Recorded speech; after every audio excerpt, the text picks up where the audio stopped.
This episode of Reality Escape Pod is brought to you by Morty, virtual escape games, and Patreon supporters like you. Welcome to the Reality Escape Pod, your lifeline when you need a getaway from the real world. I'm David Spira, alongside my co-host, Peih-Gee Law. Together, we're exploring immersive gaming from all angles, and we'll be joined by guests who really know their stuff. Today's guest is Kathryn Yu. She's a game designer, co-founder of the Immersive Experience Institute, as well as executive editor of No Proscenium, where she covers immersive theater, VR, escape games, and more. Welcome, Kathryn. Hello, so glad to be here. So glad to finally have you on. I know I feel like I talk to you all the time, but never in this kind of official recorded capacity. I know, usually there's no evidence of the conversation. Shh. Just by admitting that, we are now in trouble. We go way back because you used to be a mainstay in the New York immersive scene before you moved out to LA and became one of those people. LA got Kathryn now. Sorry. I mean, we played many games together in strange and unusual places. I think the first one, maybe the first or second one we played, you, me, Lisa were all there, David, and someone got split up, and I think maybe people got restrained or something. That was an interesting time in Queens. Oh, yeah. I remember that. That was... Yeah. And I wasn't used to your process, and so we're standing out at night on the sidewalk. There were not a lot of people around, and Lisa whips out a spiral notebook and says, okay, everyone, what was your top moment? And then what was like the most frustrating or... Favorite part, least favorite part. Yes. Is this the Spira method? The Spira process? This is.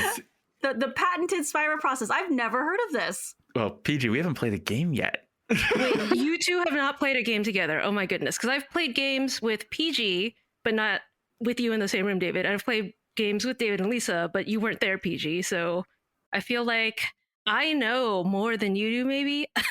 We only just met in person like 3 months ago. It's crazy. That is wild. Yeah. I know, we barely got to hang out. We didn't get a chance to play any games because David was running a tour. So was Peih-Gee is actually 7 feet tall. So you discovered that right away, right?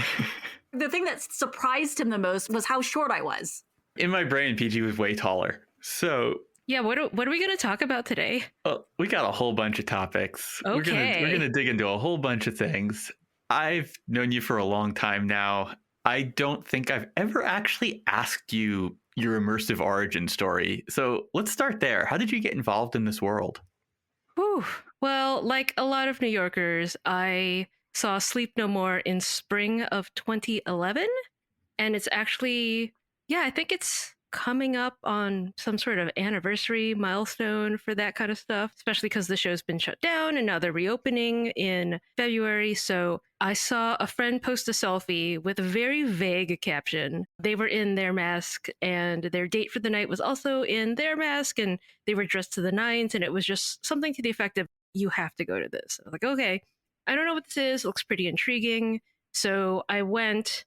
And immediately, right after the show, I got into an argument with my husband because, as some of you may know, they split you up. They don't like couples hanging out together. But this was so early on in the run, I don't even know if they had officially opened yet, that, this information wasn't necessarily out there or being highlighted in reviews. So I got dumped in the hospital floor, which I think is the 5th floor. And unbeknownst to me, my husband was not allowed to follow me off the elevator. He was blocked by the character who is the elevator operator. And he thought that I had been like avoiding him or something. And I was mad at him because I was like, you ditched me. No, you ditched me. Oh, they did this to us on purpose. Oh, wow. What an interesting experience. Hey, do you want to go again? Okay, let's go again. Let's find some friends who are willing to go. One of them was super into gaming and kind of became like a really great entry point into gaming for me. The other one was a little hesitant. I'm not a huge fan of jump scares or haunted houses. We tried to explain, take it at your own pace. And if you don't feel comfortable, you can go back into the bar and no one's going to like grab you at Sleep No More. And then when she went in, it took maybe 5 to 10 minutes and she absolutely loved it. A good number of us became obsessed with the show, going back a couple of times, trading secrets. The first time I went, I didn't even know there was such a thing as a one-on-one private scene where you might get pulled into a temporary unlocked room and have a character do some acting like a private performance for you. It might be the only time that like those characters speak, and then you get thrown back out into the main group. And I just was like, oh, there's so many secrets to unlock. This is a really interesting world to explore. And then the friend that I went with wrote it up on his blog and actually started comparing it to a video game. So if you look in the Punch Drunk Encyclopedia under the entry for Sleep No More as video game, my friend's blog is in there, and apparently Felix Barrett saw it at some point. And so that's like a fun little piece of Punch Drunk history is, hey, that's the friend that I was like, hey, do you want to come to this with me? And he was so inspired to write it up, comparing it to PC console games because he's a big PC console gamer. Also a big VR gamer. He was super into PSVR before a lot of other people I knew were like into VR, period. And so he was my VR Sherpa and hey, all right, so you've got a PlayStation. If you're going to get PSVR, like get this game, get that game. And that was the first time I tried Beat Saber was after he had recommended it a couple years after seeing Sleep No More together. And I've been kind of obsessed with immersive theater and virtual reality. And then you start to add on some of the other stuff that is adjacent to it, right? So there's escape rooms and alternate reality games and live action role playing. And just like Los Angeles and London, New York has a lot of this stuff, or at least it did in the before times. And so it was really easy to fill up my social calendar by seeing a show or two a week, going to VR festivals, seeing what's out there. And then at some point, I must have met David and Lisa, and then they introduced me to a lot of their escape room friends and creators. And yeah, I like to think of us as a bunch of niche interests that actually have a lot of overlapping roots. And so I find myself often talking about like, oh yeah, one of the reasons why I like this immersive theater piece is because it reminds me of this part of video games, or another reason why I really like this VR game is because it reminds me of this part of escape rooms, or when I'm attending a live performance in VR, if I'm assigned a character, to me it feels like LARPing. So lots of interesting stuff happening along all of these lines. Yeah, I feel very much the same way. And one of the things that I appreciate about you and the perspective you bring is that you are so aware of all of these other mediums that are interrelated. And I feel like that's what I really want to explore with you today. Let's dig into game design. I think a lot of folks know you for your tireless work with No Proscenium, but over the past few years, you've been working towards a Master's of Fine Arts in Interactive Media at the University of Southern California, where you've been busy designing a lot of games. How's the program and the career change going? Like, what's going on in your life right now?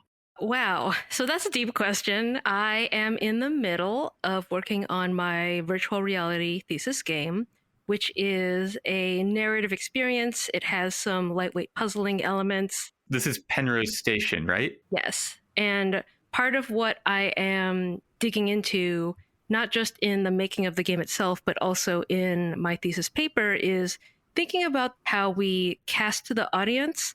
And I realize that there's a lot of commonality here in terms of when a video game kind of says, this is who you are, this is your role, this is what you're supposed to be doing. And the way that escape rooms and immersive theater and LARP also convey, like, oh, you're one of the scientists who's going to save the world. Oh, you're a bunch of prisoners and there's going to be a jailbreak. Or in terms of stuff that's more recent, when you are playing Half-Life Alyx, for example, and you are Alex and you can hear Alex's voice, to me that sounds so interesting in terms of the way that people can connect with a character. And I've even heard of people feeling like when they take on the role of a different character in, say, a VR game, potentially changing their posture, their body language, the way that they react to things.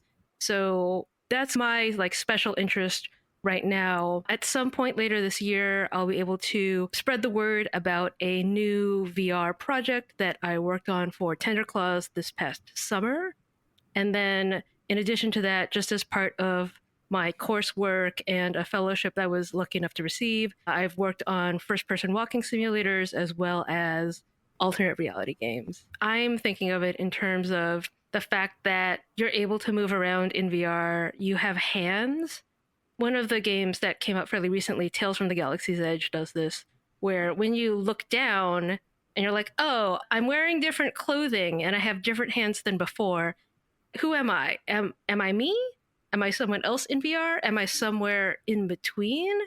And I think that kind of stuff is what I'm still trying to think about and tease out, because it affects a lot of these immersive experiences. So something like Club Drosselmeyer, right? When the Spiras show up and they do some swing dancing, are they still the Spiras? Are they playing someone else? It's a little bit ambiguous or murky. And I just love nerding out about this stuff and thinking about it. So I don't know if I quite have a hypothesis about what I just spoke about, but I do think that there's an area of inquiry that can tie a lot of these disparate threads together. I had gone to this seminar where they do this type of, I don't know, regression, where they ask you to like think about being your parents at your age and all the things that they were going through. This is to help like heal your relationship with your parents. But one of the things they did is, you know, they take you through this thing where they make you imagine the house. You're in the kitchen. What do you smell? Your mom, your dad's in the kitchen. What are you smelling? And then this was the most striking thing, is at some point they have you, throughout this whole thing, they ask you to picture your parents, say your mom. If you think of your mom, there's a pose that you can always think of, you know, like a tick or some way they sit, maybe the way they tilt their head. And they ask you to assume that pose. If it's a standing pose, they ask you to stand. If it's sitting, they ask you to just assume this pose of your parents the entire time that they're walking you through this whole kind of regression. And I felt like it really worked. It really took me out of myself. And suddenly I'm looking at the world through the eyes of my mother. And this is helping me understand what she's going through and seeing her as a person and not just, I don't know, my mother. But it was a weird thing. So like when you said this whole thing about putting yourself into another body, it reminded me of that and how powerful even standing a certain way, how powerful of a change it can make in your perception of the world. Yeah, definitely. And this is why a lot of people love live action role playing. They love immersive theater because you can try on different variations of yourself and not necessarily have to commit to it, but it does start to create kind of a more interesting, self-aware, reflective process in some folks. And it can be really rewarding.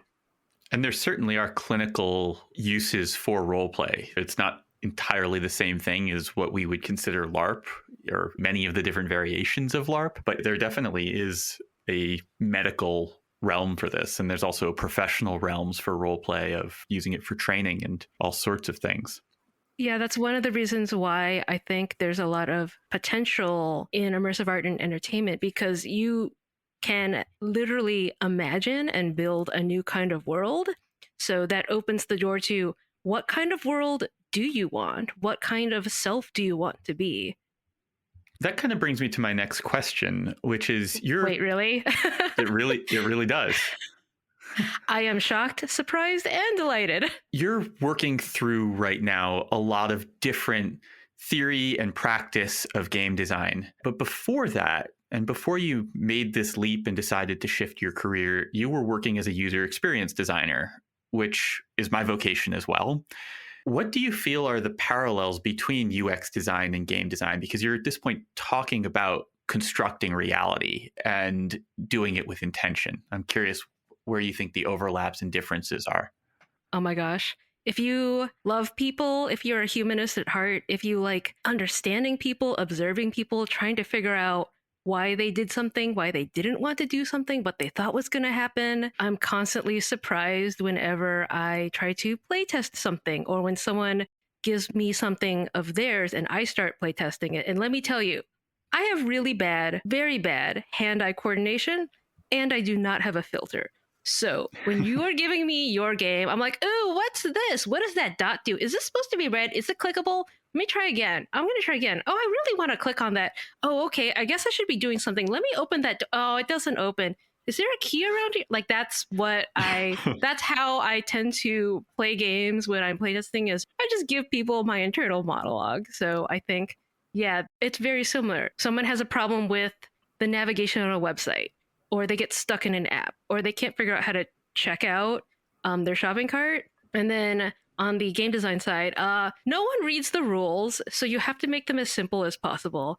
if something isn't fun or interesting or dramatic right away, they might be confused. If you can't see a clear cause and effect between your actions in a game and what happens next, that's going to mean that it's not interesting to someone. So to me, there's a lot of parallels between a good user interface and good user experience, as well as what makes a game fun and interesting, as well as usable, because you also have game UI and game UX as like a subset of that.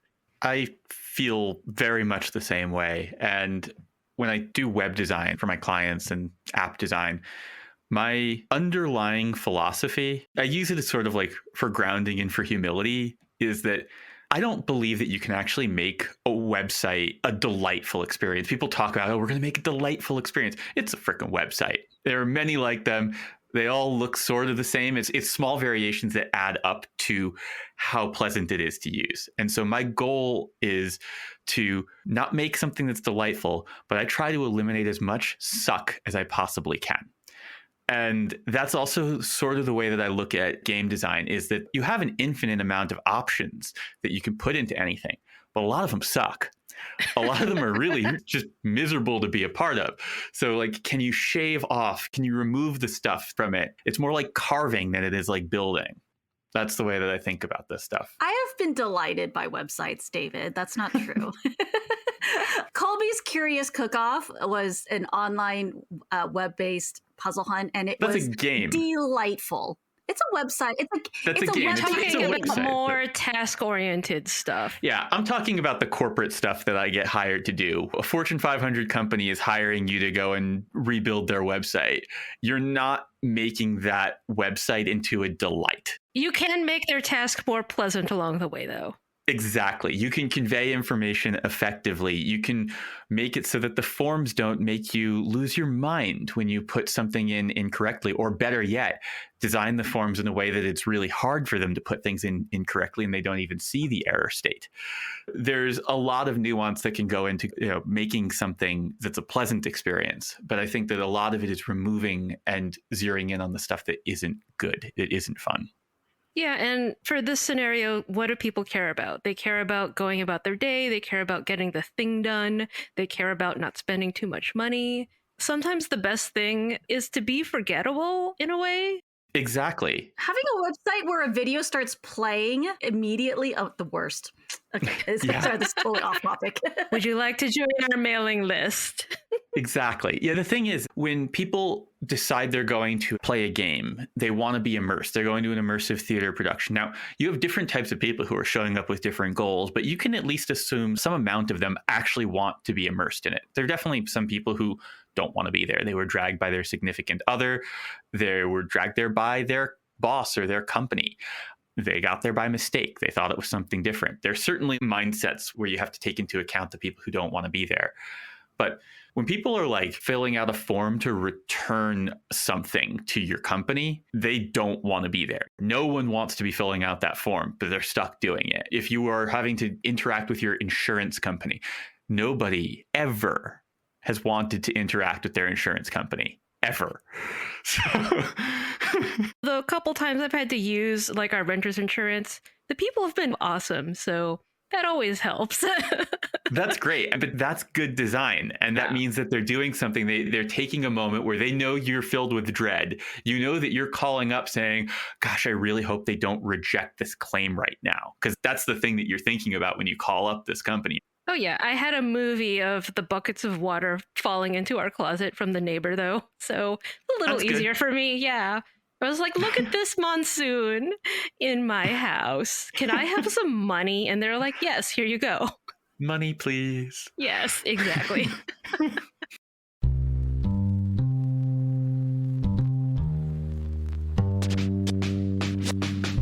We're taking a moment to thank our sponsor, Morty. Morty is a free app for discovering, planning, tracking, and reviewing your escape rooms and other immersive social outings. I believe in it so much that I have a stake in it as an advisor. Peih-Gee, do you know what the worst part of being an escape room player is? Tell me, David. It is absolutely trying to figure out which game to play with your friends when everyone's played slightly different things in an area. I feel having to have multiple spreadsheets cross-referencing all the different rooms that all of your different friends have already played, that's the worst puzzle of them all. Trying to find a room that no one's played yet. And so what I like is that Morty has a social feature to it. You can have friends on the app. And when you've played a game with that friend, you can tag them and it'll show up as being played automatically on their Morty. And so when you pull up a game, it'll also show which of your friends have already played it. And it makes planning your next outing so much easier. You can learn more at mortyapp.com/repod. That's REPOD to sign up and get a special badge for our listeners. Link and details in the show notes. Recently, you created Meta Noir, which was a free Twitter-based choose-your-own-adventure game that got you both an A in your class and some media buzz, including an interview in Wired that was titled "The Genius Behind the Best Metaverse Twitter Thread." Now, I did not pitch myself as a genius. I was just a student looking to get a good grade, okay, y'all? It was brilliant. Yeah, but you did a brilliant job, and I'm curious, what is this game and what's the backstory here? One of my favorite professors, Maureen McHugh Yeager, she's actually published as a science fiction author and used to work on ARGs like I Love Bees. So she knows our friend Delon Lee.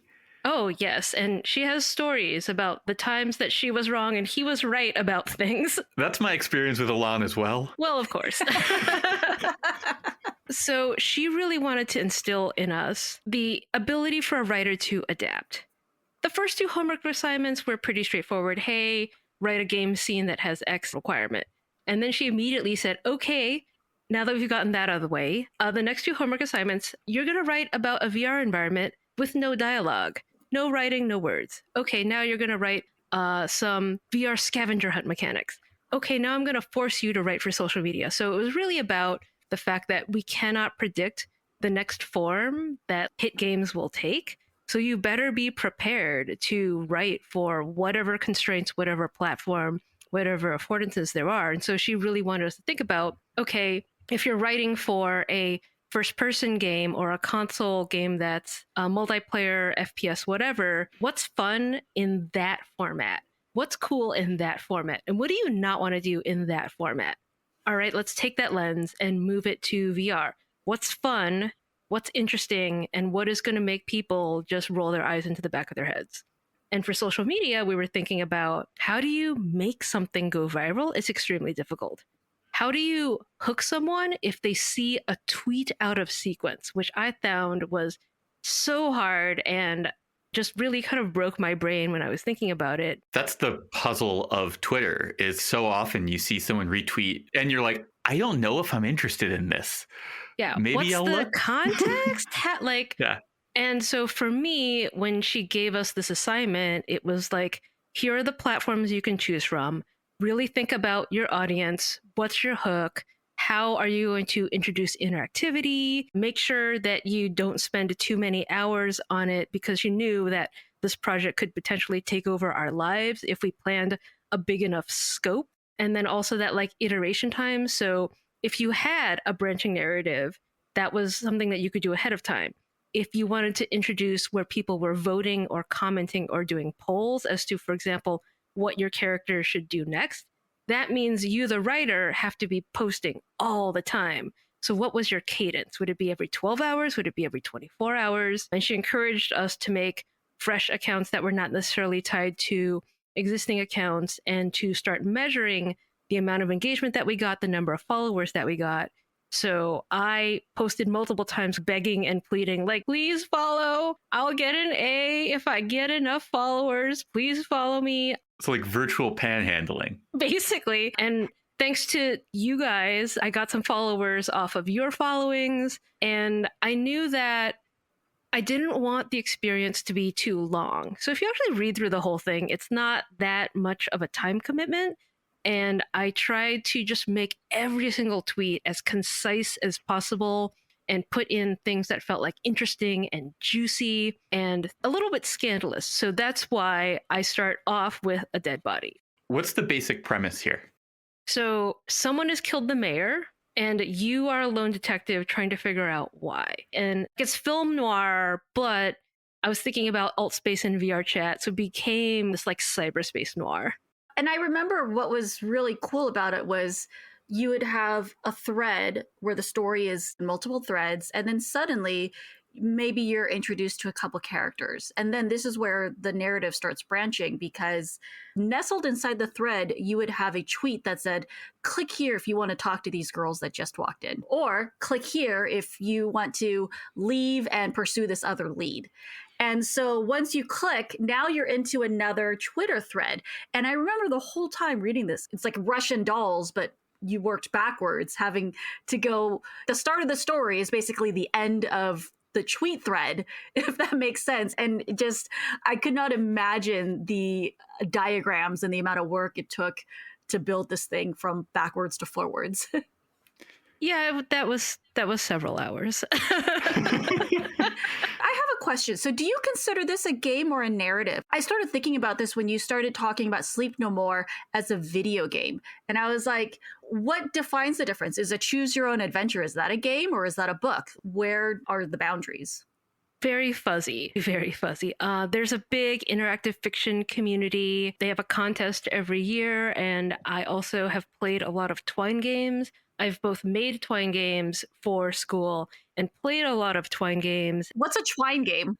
Oh, so if you saw the template, you'd probably recognize it. It is an HTML in your browser branching narrative game where you can like click and there'll often be multiple choices and multiple endings. So it's also a no code required tool. So it's really easy if you just want to write an interactive narrative to start using Twine and get something up and running. And because it generates HTML, you can publish it really easily.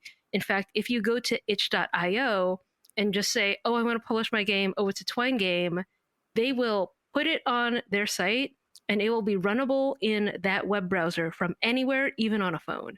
So extremely powerful, pretty lightweight, super easy to learn tool if you're interested in interactive narrative. Did I answer the question? I don't think I answered the question. I guess I'm still like, okay, would you call Choose Your Own Adventure a game? Yes, but it's not a satisfying game because most of the time, you die. I guess you could always, like me, skip ahead and you hold your finger in the book and you'd be like, oh, that was a bad branch. I'm going to go back. Choose the right fork. I think that part of the problem with Choose Your Own Adventure is that when you die, it's not an ending. It's just a conclusion. It's Right. It just terminates. It's fairly arbitrary why you die. Yeah, you have no real agency because you don't have informed decisions to make. And then you choose the wrong one and it just ends. And it doesn't end in like an interesting and satisfying way. It doesn't give you like the Twilight Zone or the Black Mirror ending that's, oh, wow, that's twisted and really interesting. And I see how that was the result of the decisions I made. It's just like, nope, you died. What if they made a version that was like a combination of Encyclopedia Brown, which was like my favorite books to read as a kid, and Choose Your Adventure, where there's clues, but they're hidden, but there is a way to know the right path, like each time where there's a little clue if you're smart enough to figure it out. Huh? Is that better? Yeah, that's definitely possible. There's lots of games where you might have choices A, B, and C at a specific point in time. And it's clear that the game is trying to lead you down a path. That's another thing, especially when you start talking about getting immersed in a character, when you can feel that the game wants you to walk a particular path and you start to become aware of that. If you're playing an RPG and you're like, you can rob this little old lady or you can help her cross the street. And if you rob her, you know, there's going to be terrible ramifications. You could just feel the game just pulling you in a particular direction and you don't feel like you have agency. I get that. I feel like lately with a lot of escape rooms, we've been having designers kind of experiment with giving you a choice at the end of the game. Okay, you found the bomb, but do you want to join the evil villain and like take over as the evil villain? Or do you want to save the world? I've seen this in quite a few games now. And even then it feels like maybe you get a slightly different ending each time, but I don't know that there's necessarily real consequences or ending. I don't know, but I guess it feels a little bit like the choose your own adventure. Like it's kind of arbitrary. I guess it changes the narrative a little bit, but not enough that in a way it feels like it really made a difference in your win condition. I don't know. Yeah, in screenwriting, they talk about the events that happened, and ideally it's a because event. Because I did this, and then I did that, and then we chose to do this. Oh no, something is happening, and now we have to make that bigger choice, but it was directly the result of our actions. And theoretically, technically, USC Games, or at least my division, Interactive Media and Game Design, is part of the School of Cinematic Arts. And so we do have some crossover between people who are formally trained as screenwriters who want to work on games, or we have games students who are taking classes in the screenwriting school. Not everything in screenwriting applies to video games or other forms of gaming, but if you go back to the very kind of basic stuff that they teach, like this event happened, and then this event happened, and then this happened because I made a choice, I think that is speaking more to what you're talking about, Peih-Gee, where it feels like I made a difference, and because of me, the outcome has shifted. Yeah. And the outcome is shifting because of your actions, not because of a forced choice or like a decision moment that was dropped on you and you're like, be good or be bad. There are a lot of ways to do it much more subtly and make it feel like it was born of your agency. And that's the great struggle, especially when you're talking about digital games, is you do not want your project to take 8 years to make, but you also don't want the player to feel too constrained. How many options do you present? What do those options mean? And then at a certain point, you often want your branches to coalesce, to like reconverge somewhere. Yeah. And in an escape room where, the longest escape room is what, 3.5 hours?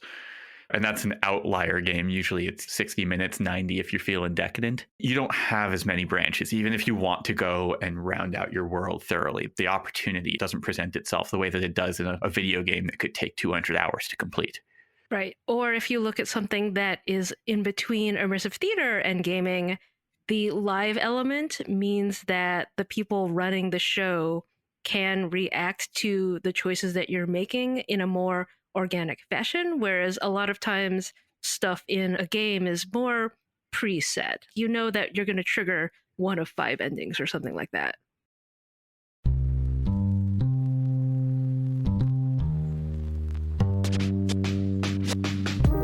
We'd like to take a moment to thank our sponsor, Virtual Escape Games. Virtual Escape Games specializes in virtual team building adventures for teams anywhere around the globe, 24 hours a day, 7 days a week. In our regular careers, Lisa and I lead a whole bunch of teams. And one of the things that we like to do with those teams who are all over the world, play virtual escape games. If you are looking for something to do to bring a group of coworkers, family, friends together, especially if they are in disparate locations, playing an escape game online is a phenomenal way to do it, and Virtual Escape Games is a fantastic company to do it with. Their games are available around the clock, which means you don't have to constantly play the time zone game. Check out their games. Their themes are all super nostalgic and really funny. There is something for pretty much every decade in the last, 50 years. They're all really humorous and safe for work. For non-hosted games, 1 to 6 players, you can get 20% off using the code REA20. And for your team building adventures, you can also knock off 20% with the code TB20. All of this is available for you at virtualescapegames.com. These details are in the show notes. One of the things I love most about games and entertainment in general is leaning into the strengths and really working with a given medium, which was the point of the assignment that gave birth to Metaverse Noir, which is figuring out how to work with that medium and turn it into something that's special because of the medium, not in conflict with it or in spite of it. Well said. Thanks. So you mentioned Penrose Station, which is your master thesis game that you're working on with a team of people set in VR. you're exploring some pretty heavy themes and complex emotions, including sadness, anger, helpfulness, remorse, understanding, and insight. What can you share about this project, and what do you feel are the risks and rewards of exploring emotions like this through games? Don't get me wrong. I absolutely love VR puzzle games like The Room, VR A Dark Matter, like Red Matter, like Down the Rabbit Hole, like Fisherman's Tale. A lot of times I found that most of my attention was towards the puzzle mechanics themselves and not necessarily the narrative elements. And so when you put down some of these games when you're done, you don't necessarily go, wow, what a great story, or wow, I fell in love with those characters. And similar to some of the challenges that, for example, Strange Bird Immersive has talked about, how do you integrate puzzles and story? And so they're trying to integrate immersive theater and escape rooms, and I'm trying to integrate some fairly lightweight tasks. They're not very difficult puzzles, but I still wanted the story to feel like it had equal weight. So that is definitely one of the challenges. Sometimes it's oil and water. My writing professor said that interactivity works on narrative like acid on metal, and yet we keep trying to get them to be friends. So that's part of it. Control your acid application to metal well enough, you can etch beautifully into metal. I mean, it's true though. Kathryn, did you ever play Errol's game, The Present Quest? I did not, no. Oh my God. So this game scarred me for life. I talked about it before, and It's magnificent. Errol is a brilliant bastard. Yeah. So it's, on the surface, it's an 8-bit escape room video game. Yeah. It looks casual and kind of lighthearted. But if I recall correctly, from the content warnings, it is not necessarily that the whole time. It is heavy. It is a very heavy experience. I would strongly recommend checking out Present Quest. I think it's still playable. I don't want to spoil it. What I will say is that when people were talking about, oh, it has content warnings, and I was thinking, whatever, nothing bothers me. I ignored it also, to my detriment. And then my friend Lindsay, who writes for the Hive Mind and is one of my old friends, we go way back, way before escape rooms and immersives, and she's pretty unflappable. And she played it and she sent me a text and she's like, I'm sitting here crying right now. I don't know if it was a good idea that I played this. And I was like, okay, now I have to go and figure out what did Errol do? I was sobbing, David. I was so upset. Yeah, I played it and I was like, I was going through it and I was thinking, okay, I think I know where this is going. I did not know where it was going. And it punched me so hard in the feels. I'm actually like tearing up a little bit right now thinking about it. Just like remembering how it felt. Yeah, it's been over a year. At the time, David knows I was very angry. I was very upset that this game forced me to feel emotions I wasn't prepared for.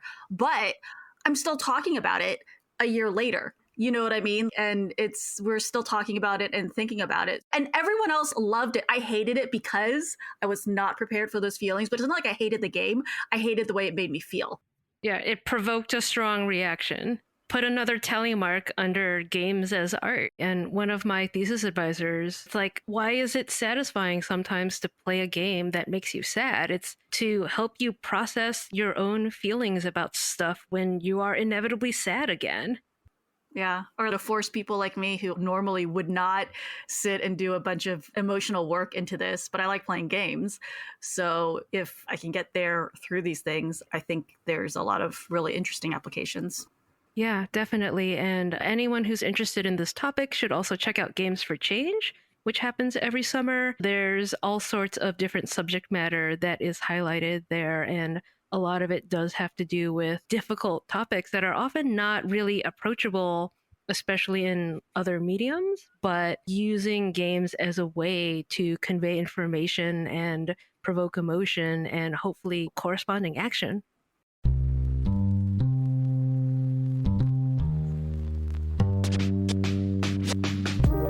Hey folks, I'd like to take a moment to talk to you about something that I've been working on with a bunch of people from the team over here for years.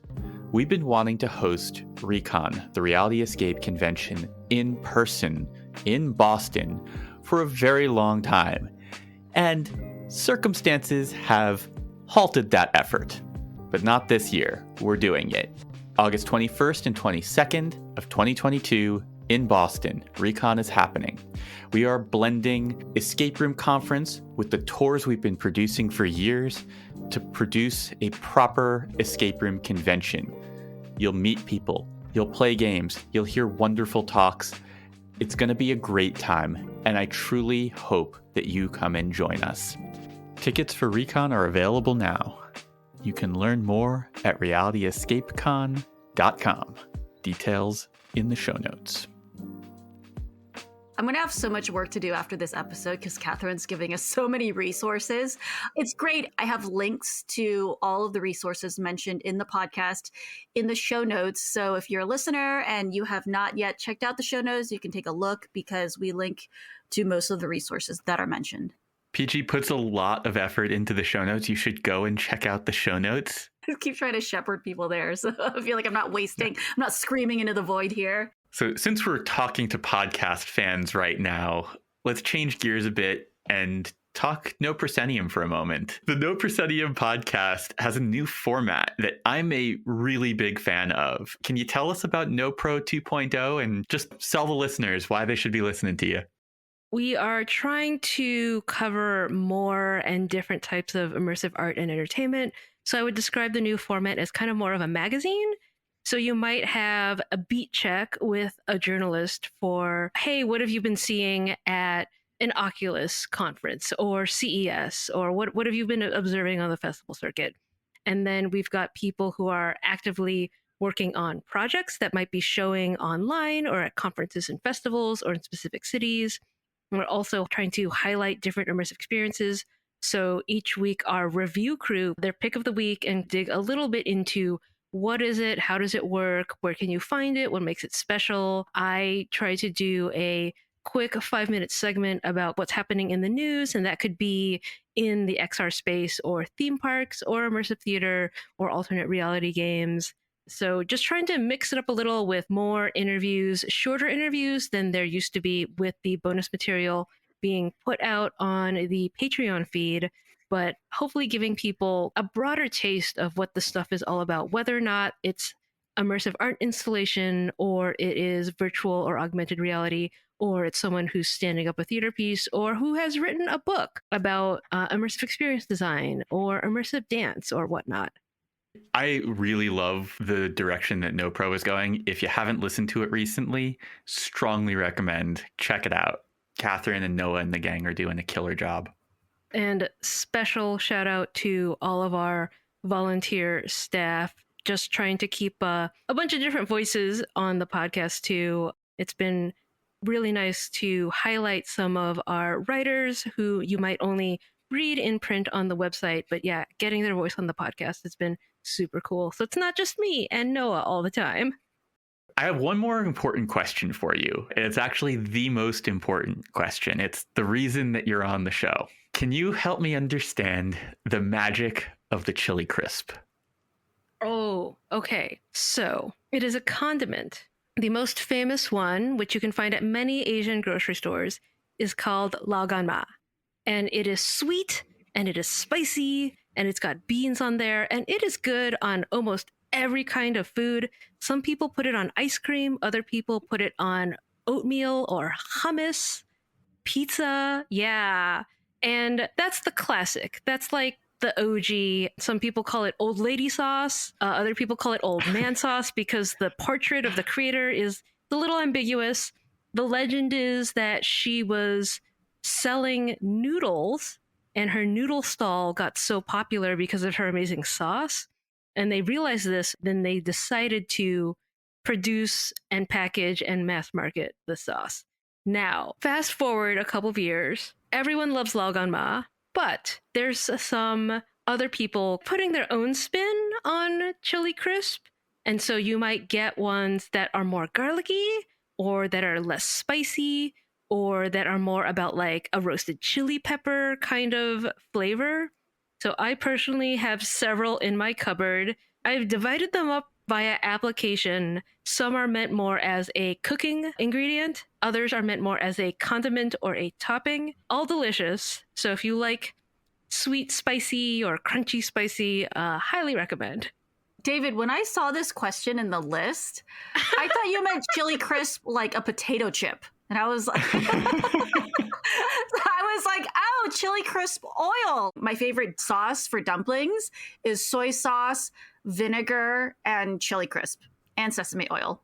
And so if you want to make a delicious dipping sauce for your dumplings, there you go. Kathryn, what comes next for you?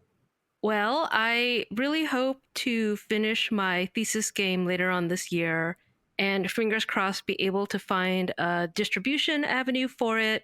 It might be self-published on the Oculus App Store or something like that. I'm really hoping to get into the App Lab so that I can get it out to people and then hopefully finding a full-time job here in Los Angeles or remote in the area of immersive art and entertainment while still continuing to fulfill my duties as a co-founder of the Immersive Experience Institute and the executive editor of No Proscenium. Kathryn, where can people find you on social media? So I am at Kathryn Yu on Twitter. Apologies if I post anything ridiculous. Oftentimes it might be food or cocktail or meme related. And then you can find No Proscenium as at No Proscenium on Twitter, no_Proscenium on Instagram. And our website is noproscenium.com. We've also launched our search listings portal. So that is everythingimmersive.com. And you can find curated favorites from the No Proscenium staff, as well as things like a curated list of VR chat worlds. You can search by location or genre or type of experience that you'd like to see. So check that out as well. And I'll have all that in the show notes. Kathryn, thank you so much for joining us. It is always a pleasure. And if you had a good time listening, Kathryn's going to be sticking around. We're going to be chatting about all sorts of stuff in the bonus episode. Probably talk about some times that games made us feel some big emotions. Oh dear. Is that a threat or a promise, David? Can't it be both? Why not both? The Reality Escape Pod is produced by Lisa Spira, edited by Steve Ewing of Stand Inside Media, and brought to you by RoomEscapeArtist.com, your home for well-researched, rational, and reasonably humorous escape room and immersive gaming content and events. I'd like to take a minute to talk to y'all from the heart. Peih-Gee and I put a lot into making all of these episodes, as do the team that is off microphone. My wife, Lisa, Steve, our editor, put a ton into producing this podcast. All of this is made possible because of the support from our Patreon community. That financial support allows us to invest in the production value of what we're making and allows us to inch our way towards making this into a proper career.